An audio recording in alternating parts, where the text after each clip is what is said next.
Gaining the upper hand, mastering English idioms. Hello everyone. Today, we're diving into a fascinating English phrase, have the upper hand. This expression is a powerful part of the English language, commonly used in both casual conversations and formal discussions. Understanding its meaning and usage will not only enhance your vocabulary but also enrich your comprehension of English idiomatic expressions. Let's explore what it means to have the upper hand, and how you can use it in your daily conversations. The phrase, have the upper hand, refers to having a dominant position or advantage in a situation. It means being in control or having the power to influence the outcome of events. This expression is often used in contexts where two or more parties are competing or in conflict, and one has a clear advantage over the others. The origins of have the upper hand can be traced back to the 15th century, rooted in the physical advantage one might have by holding their hand above that of their opponent in sports, games, or battles. This high position provided a strategic advantage, making it easier to win.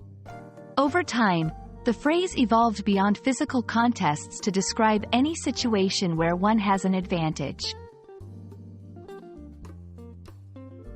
Let's look at some examples to understand how to use have the upper hand in everyday language. 1. Negotiations. In the negotiation, the buyer had the upper hand because they knew the seller was desperate to sell.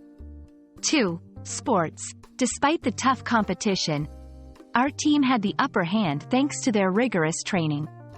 3. Personal relationships. In their relationship, it seems like she always has the upper hand, making all the major decisions.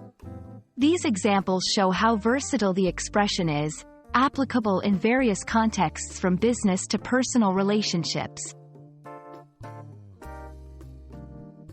Understanding synonyms can help you recognize the same idea expressed differently. Here are a few synonyms for have the upper hand. Hold the cards. Have the edge. In the driver's seat. Have the advantage. These expressions convey a similar idea of having control or an advantage in a situation. Mastering idiomatic expressions like have the upper hand can greatly improve your English fluency and understanding. It allows you to express complex ideas succinctly and engage more deeply in English conversations. We hope this video has given you a clear insight into this expression and how you can use it confidently in your daily interactions. Keep practicing, and you'll soon find yourself having the upper hand in mastering English idioms.